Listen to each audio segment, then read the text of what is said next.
Hi అండి, నమస్తే. Welcome back కుమారి food కో channel.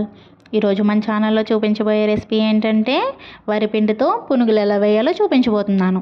వీటిని మా సైడ్ అయితే పొంగుబూర్లు అని కూడా అంటారండి. వీటిని అమ్మవారికి నైవేద్యాలు పెట్టేటప్పుడు వీటిని చేస్తారు. వీటిని స్నాక్స్ లాగా తినొచ్చు, మనం మార్నింగ్ బ్రేక్ఫాస్ట్లో కూడా చేసుకోవచ్చు. ఇంకా లేట్ చేయకుండా వీటిని ఎలా చేయాలో చూసేద్దాం పదండి. నేను దీనికోసం ఒక గ్లాసుడు మినపప్పు అయితే తీసుకున్నానండి. నేను పొట్టు మినపప్పునే వాడుతున్నాను ఎక్కువగా, అందుకని నేను పొట్టు మినపప్పు తీసుకున్నాను. దీన్ని మార్నింగ్ బ్రేక్ఫాస్ట్ కోసం నేను నానబెడుతున్నానండి. దీన్ని నైట్ నానబెట్టేస్తున్నాను. నైట్ నానబెట్టేసి మార్నింగ్కి ఇలా చూసారుగా బాగా నాని కదా, దీన్ని బాగా కడిగి వాష్ చేసి మనం పైన ఉన్న పొట్టునంతా తీసేసి ఇలాగ మనం వాటర్ అవి తీసి ఇలా క్లీన్ చేసేసుకోవాలి. మనం కొంచెం పప్పు ఇలా పొట్టు ఉంచుకుంటే బాగుంటాయండి, క్రిస్పీగా వస్తాయి. ఇప్పుడు దీన్ని మనం మిక్సీ జార్లో వేసుకుని మెత్తగా మనం ఇడ్లీ పిండిలాగా రుబ్బేసుకోవాలి. ఒకవేళ మనం ఇలా నానబెట్టుకునే అవసరం లేదని పనగట్టుకుని మనం ఇడ్లీ పిండిని రుబ్బుకునేటప్పుడు కొంచెం పిండిని తీసుకుని పక్కన పెట్టుకుని కూడా దీన్ని చేసుకోవచ్చు.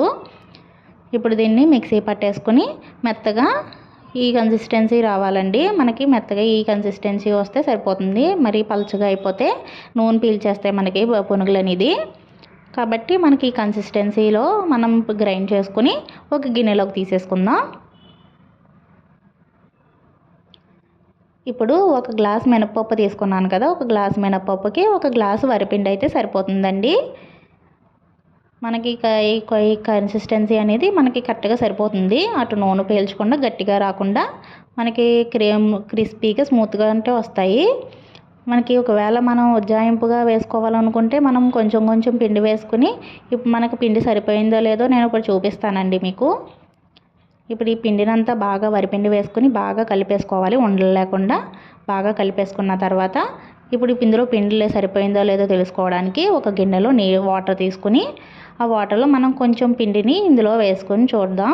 మనకి మునిగి స్లోగా పైకి వస్తే కనుక మనకి పిండి కరెక్ట్గా సరిపోయిందని, లేకపోతే అది పైనే ఉండిపోయిందంటే కనుక ఫాస్ట్గా వచ్చేస్తే మనకి ఇంకొంచెం పిండి పట్టుద్ది. అలా కాకుండా మన పిండి మొత్తం కిందకి మునిగిపోయిందంటే కనుక మనకి పిండి ఎక్కువైనట్టు మనం అలా చూసుకోవచ్చు.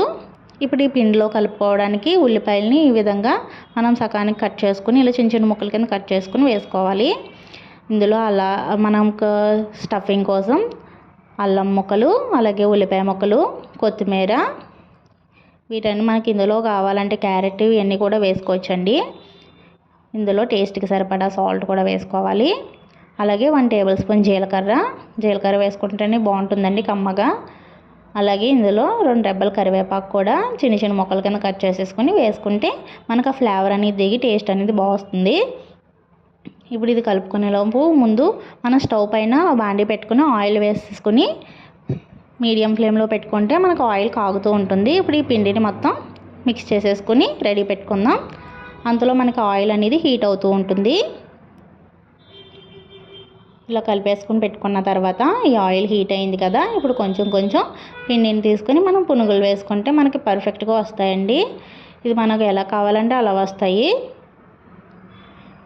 చూసారుగా మనకి చేతికి అంటుకోవు, ఈజీగా పునుగులు అనేది వచ్చేస్తాయి. ఇవి మనం వేసుకునేటప్పుడు మీడియం ఫ్లేమ్లో పెట్టుకుని మాత్రమే వేసుకోవాలి. తర్వాత వేసుకున్న తర్వాత మనం medium to high flame adjust చేసుకుంటూ ఫ్రై చేసుకోవచ్చు. ఇప్పుడు ఇలా బాగా గోల్డెన్ బ్రౌన్ కలర్ వచ్చేంత వరకు బాగా ఫ్రై అయిన తర్వాత మనం ఒక ప్లేట్లోకి తీసుకుంటే మనకి పునుగులు అనేది రెడీ అయిపోయినట్టేనండి.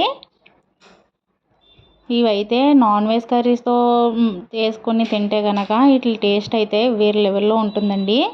మనకి నైవేద్యాల్లో చికెన్ కర్రీ వేసుకుంటాం కదా, చికెన్ కర్రీ నంచుకొని తింటామండి. అసలు చాలా బాగుంటాయి. వేడివేడిగా తింటే ఇంకా ఎన్ని తిన్నామో తెలియకుండా తినేస్తాం, అంత బాగుంటాయి. తప్పకుండా ట్రై చేయండి మీరు కూడా.